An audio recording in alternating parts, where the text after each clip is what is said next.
Hey, Jay here with one of our latest projects. It's a Honda CRF250 X. You can pick up these bikes pretty cheap.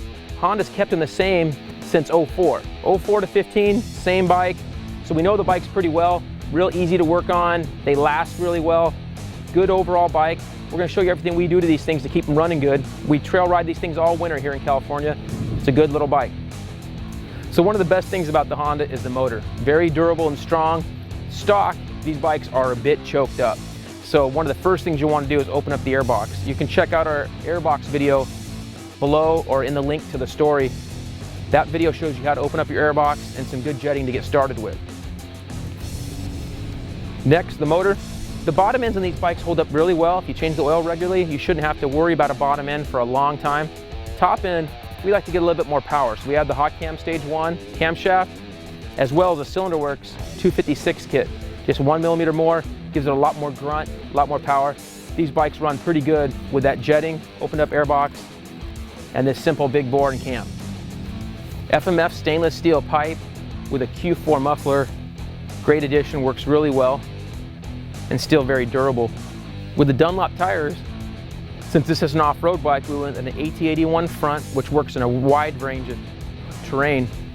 On the rear, we went with a Trials tire. We'll switch this to a knobby if it's very, very muddy conditions or very high speed stuff. But for most of our tight trails, the Trials rear tire works great. Works Connection makes great pieces throughout the bike. We have their full coverage skid plate, which we've lightened up with holes on our own. Radiator braces, which will save the day in a big drop on the trail. Clutch perch, a great feature to add to the bike for really good clutch pull and action. Tusk Components provides a variety of great components for the bikes. Of course, the wheels, the rotors, the oversized rotor in the front brake line, foot pegs, rear brake pedal.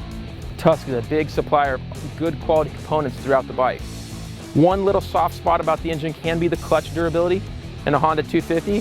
The 250X being a lot better than the 250R, although we do upgrade to Henson fiber spring steel kit with their stiffer springs and their outer cover for added oil capacity. With our airbox mod, we run a Uni air filter while removing the backfire screen from the cage. This bike was a pretty clean 06. We didn't have to, all we had to do on the linkage and swing arm was re-grease them. We did need to put new steering stem bearings from Pivot Works. Attack Graphics made us some custom graphics to exactly what we wanted. We're able to do all the pieces on the bike. Moto Seat took care of a custom gripper seat cover for this bike. With Renthal, we run their twin wall bars and the 997 bin, which is very close to the stock bin, along with their twin ring rear sprocket and of course their front sprocket. This twin ring sprocket, a lot more durable, great for off-road use. We're running 1349 gearing for all of our use. And we're running a Tusk O-ring chain as well.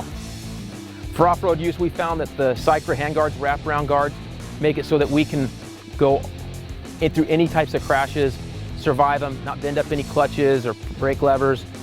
So a good addition for any of the trail bikes. The Honda 250X, the older models have a rather large tank. Pretty good stock for most of our trail riding. We don't have any problem with fuel consumption. If you're on a bigger trail ride needs, you need to switch up to an IMS larger tank. 08, 09, later in the years, they switched to a smaller tank, I think to bring the weight down to the bike. The smaller tank bolts up the same, but doesn't have nearly the capacity. So the older bikes have a larger capacity tank, work really well.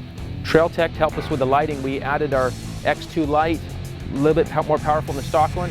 We didn't upgrade the stator on this one to get the most out of this light. That's something we could look at doing in the future. Race Tech revalved the suspension for us, set it up for our plush riding conditions. We are mainly doing tight trails, so we're not too concerned with bottoming out over any big triples or anything like that. We want plush trail riding suspension.